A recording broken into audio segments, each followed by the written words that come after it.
Hoy Alex, Jepoy, anong gagawin nyo kapag may tsunami? Dali-dali, akit ako sa pinakamataas na building. Hindi yun naaabot ng tubig dun, mataas yun. Tapos hindi yun madadala ng tubig. Bato yun matibay yun Ano yun, ang baduy naman yung sa'yo, yung sa akin, sasakay ako sa helicopter. Tingnan natin kung aabot pa yung tubig, yung tsunami dun. Lilipad ako hanggang langit, yun na yung sa inyo, yung sa akin, magsiswimming ako. Nakikita ko yun sa mga palabas, kaya naman pala mag-swimming, ako, hindi ako malulunod, mag-aaral ako mag-swimming, Ang iingin nyo talagang mga bata kayo, ha? Ayan, tsunami! Ano ba? G? Okay? G. Good day, mga sir. Excuse me, order kami, no? PM1 isa na only rice, tapos PM2 na hindi naman only rice, 3. Hoy kayo. Sinong maloloko nyo, ha? Wala na kayong maloloko dito. Alam na namin yung mga strategy nyo. Since mahal yung only rice, isang only rice lang yung o-orderin nyo. Tapos yung iba, mga mumurahin na. Ngayon, pag naubos yung kanin, tsaka nyo pupuntiryahin yung isang only rice lang na order nyo. Bubulos kayo ng bubulos, iisa lang naman yung in-order nyo only rice. Sinong maluloko nyo? Hindi. Simula ngayong araw na to, hindi na mangyayari yung ginagawa nyong ganyan. Kung sino lang yung umorder ng only rice, siya lang yung kakain ng madaming kanin. Ay, bawal ba yun? Oo, bawal na nga. Ngayon, kaya wag na kayong magtangkang magdaya-daya dyan mga abutan ng kanin nyo na yan dahil pababantayan ko kayo. Pasok! Kala nyo tignan natin ngayon. Hoy guys, wala na tayong kanin. Hindi tayo lahat pwedeng humingi ng kanin kasi isang only rice lang naman yung order natin. May nagbabantay pa. Hoy, nakikita at naririnig ko kayo, ha? Tigil-tigilin nyo yung bulungan nyo at pandadaya nyo.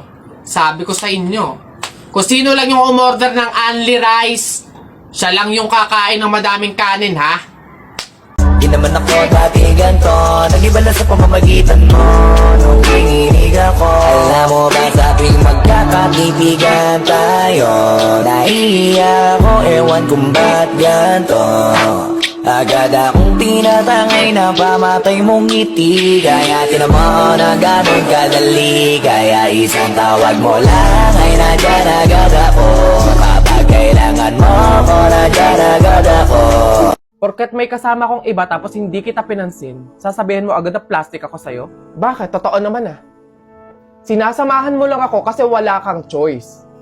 Kasi ako lang yung available. No, di ba mag-best friend sila? Bakit sila pa yung magkaaway ngayon? Sige, plastic na kung plastic. Ikaw, alam ba nila yung masama mong ugali?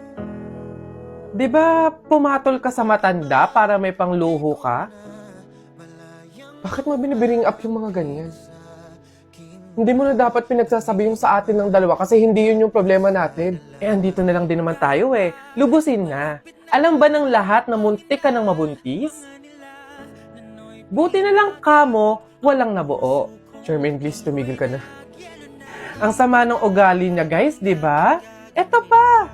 Dahil sa kakaluho niya, kahit wala naman siyang trabaho, lubog na siya sa utang ngayon. Wala ka pala Siyempre, kinilig ako kasi di ba yung power?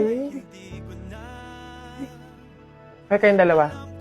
For sure may sinasabi sa Jasmine sa inyo tungkol sa akin, no? Ha? Wala siya sinasabi tungkol sa'yo. Sa true. Tsaka kung may sasabihin man siya tungkol sa'yo, yun ay yung memories ninyong dalawa. Alam mo bang sobrang miss ka na niya? Posible. Hindi ako naniniwala sa inyo, umami na kayo. Totoo yun, Charmaine. Oo, hindi ako naging mabuting kaibigan sa'yo. Hindi tayo nagkaintindihan. Pero hindi kasi yung sapat na dahilan para siraan kayo. Para ilabas yung pinagsamahan nating dalawa, mabuti man or masama. Ayoko kasi na magmumukha kang masama sa mga tao. Ayoko may masasabi silang masakit sa'yo. Alam mo kung bakit? Kasi kaibigan kita Paghiwalayin man tayo ng tadhana dahil sa mga pagsubok at problema ng isang pagkaibigan, kaibigan pa rin kita At mahal na mahal kita. Kang pisik, may kaba pa sa aking dibdib. Marinig lang ang iyong tinig, matutunaw din lahat ng nyebe. Nay! Nay! O ano na naman yan? Bakit? Nay, may nagbebenta na sa labas ng mga sisiw. Bibili na ako. Mura lang yun eh. 20 lang yun eh. Dali na. Sus, na bata ka. Nung nakaraan, anong ginawa mo dun sa asul tsaka dun sa dilaw na sisiw mo ba yun? Pinakain mo lang sa daga. Tapos yung isa ano, hinagis mo dun sa bubong. Ay nako, ikay tumigil-tigil ka. Pinapatay mo lang. Ah, dati lang naman yun, Nay. Tsaka sisiw naman yun ng mga manok. Eh ngayon, itik na yung bibiling ko. Promise, aalagaan ko na talaga. Nako, ikaw na bata ka. Pag ito sinayang mo ulit, sinasabi ko sa'yo, huli mo na to, ha? Oh! Yun! Tush! Tush! Ayun na, matatalo ka na! Tush! Tush! Tush! Tush! Yay! Nakalaban! Tush! Iha, ikaw ba yung asawa nung namatay? Ay, opo, ako po. Bakit po? Gusto ko lang sabihin na mamaya sa libing bawal kang kasunod sa prosesyon ng patay. Ay, bakit po? Pasensya na Iha kasi di ba pamahiin na kapag daw kasunod sa prosesyon ng patay yung asawa, maaari daw na siya yung sumunod na mamatay. Maigi na yung nag-iingat. Ay, opo nga, mas mabuting sundin na lang po, no, kaysa may mangyari pang masama. Sige po, gagawin ko po. Oo, kaya siguro dumaan ka na lang sa ibang lugar para makapunta dun sa sementeryo. Wait lang po. Hello, ate! Oh, hello, bakit? Ano ba, nasan ka na? Ililibing na tong asawa mo, oh. Ay, pasensya na ka mo kasi may sinunod pa akong pamahiin na dapat dumaan muna ako sa ibang lugar para makapunta sa sementeryo. Hintayin ka mo ako dyan mga 4 hours. Pabili pa! Pabili! Oh, what's up, boy? Oh! Yari! English ba naman? Ano ba yan? Yeah, what do you want? Gigil talaga ako nito Do you have solution that mix evenly with organic compound substances and had undergone fermentation and instilled in a solid state of matter in a homogeneous mixture? Ano yan? Di mo pala alam the Red Horse. Bonak. Ganon. Nintik na bata to. Ano? Ang yabang-yabang mo dyan, bakit? Paki mo ba? May paki ako kasi tao ako. Susumbong talaga kita kay Papa mamaya, lagot ka. Bakit naman ako malalagot? Hindi naman ako last Tinatanong, sinasagot. Di wow, tayo mong dilaw. Ay, init. Hay, kayo yung kung mag-aaway, wag dito. May natutulog. Ang dudungis ninyo. Mamaya ka sa akin. O dun tayo sa kanto. Pre, naihihina ako. Gagi pre, ako din. Tara sa McDo tayo maki-CR. Bawal dito, public place Tara. Dito. Ayan, okay na. Ay, teka. May pwesto ba kayo dong lamesa? Wala po. Pagkain, umorder ba kayo? Ay, wala din po. Ayun, dali. Alam na namin yung mga ganyan nyo. Hindi naman kayo mga umorder, pero pupunta kayo dito para maki-CR lang. Tapos iiwan yung makalat, iiwan yung madumi, tapos kami yung mapupurwisyo. Hindi na pwede mga ganyan nyo. Kung gusto nyo maki-CR, 20 pesos sa akin na bayad. Ay, ganun po ba? Sorry po. Ay, ito po, boss. Hindi nyo na kami mauuto. Yun sa'yo. Ha? Ay, ito po yung sa akin, pasok. Teka, saan ka din pupunta? Sa CR, bakit? Sus, panigurado nakiki-CR lang din to. Again, hindi na po libre ang CR sa McDo. Kung gusto nyo, magbayad kayo ng 20. Buti nga 20 nga lang. Libre na tissue, libre na sabon, libre na tubig. Swerte nyo nga, 20. Akin na. Sorry, what? I am the manager here and who are you? Bago ka lang dito? Ay, sir, sorry. Hindi ko po kasi alam. Patay. You're fired.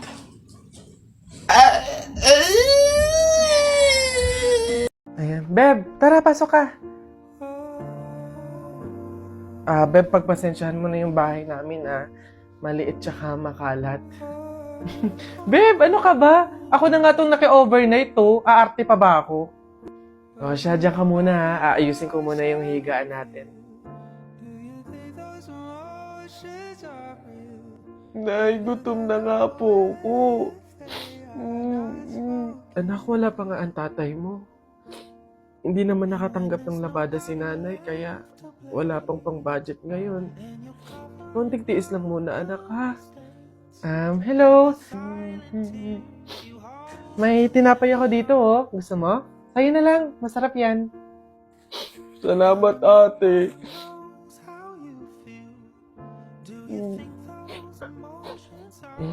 Beb, eto na yung unan tsaka yung kumot na gagamitin mo.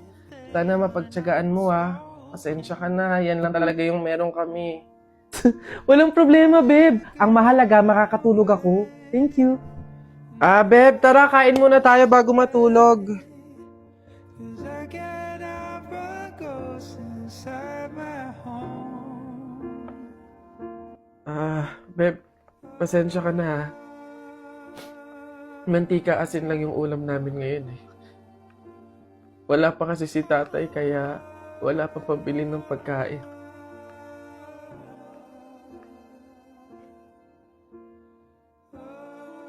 Sobra akong nahihiya sa'yo, Beb. Beb, ano ka ba? Magkaibigan tayo, oh. Hindi para i-judge kita. Mahirap naman talaga yung buhay. Minsan nasa baba tayo, to the point na talagang walang-wala na. Pero ang mahalaga, hindi yun palagi.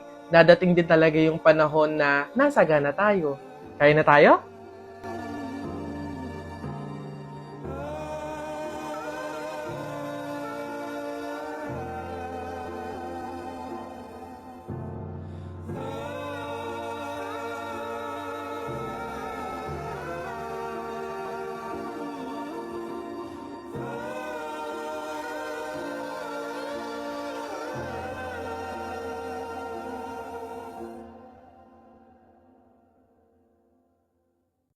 Nakita ko nanay mo kumakain ng giniling. Sinapak ko gumiling-giling. Wala. For your information, pwet mong may lotion. Pag na-infection, congratulations! Pangit ito. Nakita ko nanay mo namamalimos. Binigyan ko ng piso. Gusto pa dos! O ako na, damit mo puti, shirt mo puti, amoyin mo kilikili mo, amoy dato puti! Yun na yun, ito. Nakita ko nanay mo nasa bubong. Kung binato ko ng talong, shoot sa ilong! Sa flip, teka lang, meron pa. Hindi ako natakot sa bagyong Undoy. Ha? Natakot ako sa nanay mong mukhang unggoy.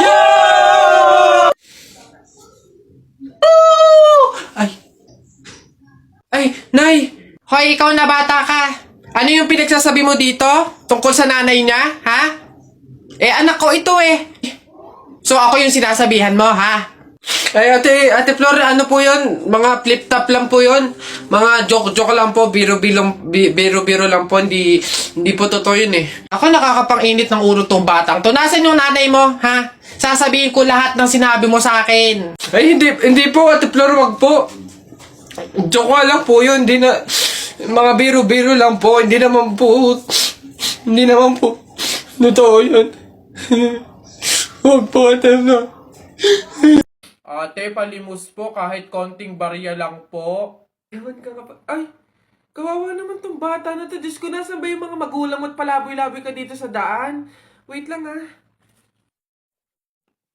Guys, eto, ay, wow, sino po kayo? Anyways, baka ipambili mo ulit ng iba pang fake nails yan, ipang re-reband ko naman po. Ayaw mo ipangkain na lang? Sige, Lodi tong pulubi na to. Teacher, may tanong po ako sa'yo kung talagang matalino ka sa math. Ay nako, Tutoy, bata ka pa mapapahiya ka na. Kaya nga math teacher mahusay sa math. Ano ba yung tanong mo? Halimbawa, teacher, meron akong 30 pesos. Tapos, bumili ako ng hamburger. 18 pesos isa. Ilan yung sukli ko? Diyos ko, Tutoy, napakadali.